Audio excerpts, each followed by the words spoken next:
Maharashtra TV news, आवाज सर्वसामान्यांचा। Breaking news.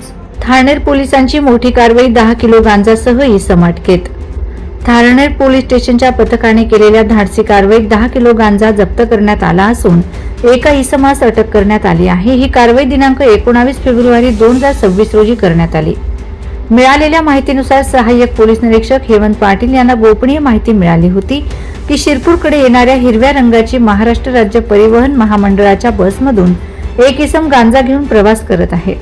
Shirpur Chopra रस्त्यावरील सावर शिवारात जय पेट्रोल पंपापाशी थारनेर पोलिसांनी सापळा रचून बसची तपासणी केली असता संबंधित इसम संशयास्पद अवस्थेत आढळून आला। तपासणी दरम्यान त्याच्याकडील पिशवीतून सुमारे 10 किलो गांजा जप्त करण्यात आला।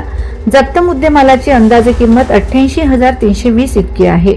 अटक करण्यात आलेल्या इसमाचे नाव मुक्तार जिलानी शेख, वय 26 वर्ष, राहणार रूम नंबर 464, जनता कॉलनी, गिल्बर्ट टेकडी, गावदेवी डोंगरी, मोहम्मदी मस्जिद जवळ, अंधेरी, पश्चिम मुंबई असे आहे।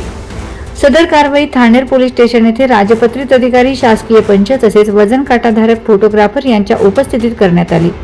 ही कारवाई श्रीकांत धिवरे, पोलीस अधीक्षक धुळे, अजय देवरे, अपर पोलीस अधीक्षक धुळे, सुनील गोसावी, उपविभागीय पोलीस अधिकारी शिरपूर यांच्या मार्गदर्शनाखाली करण्यात आली। कारवाईत सहाय्यक पोलीस निरीक्षक हेमंत पाटील यांच्यासह पोलीस कर्मचारी प्रशांत पाटील, देवेंद्र पाटील, दुर्गेश पाटील, दिनेश महाले, राकेश पाटील, उमाकांत वाघ, अनिल कुमार साकुंडे, राजेंद्र मोरे, रामकृष्ण वासे, दिलीप मोरे यांनी सहभाग घेतला। थारनेर पोलिसांनी संबंधित इसमाविरुद्ध गुन्हा दाखल करून पुढील तपास सुरू केला आहे। वंदे महाराष्ट्र न्यूज प्रतिनिधी मयूर चौधरी, शिरपूर।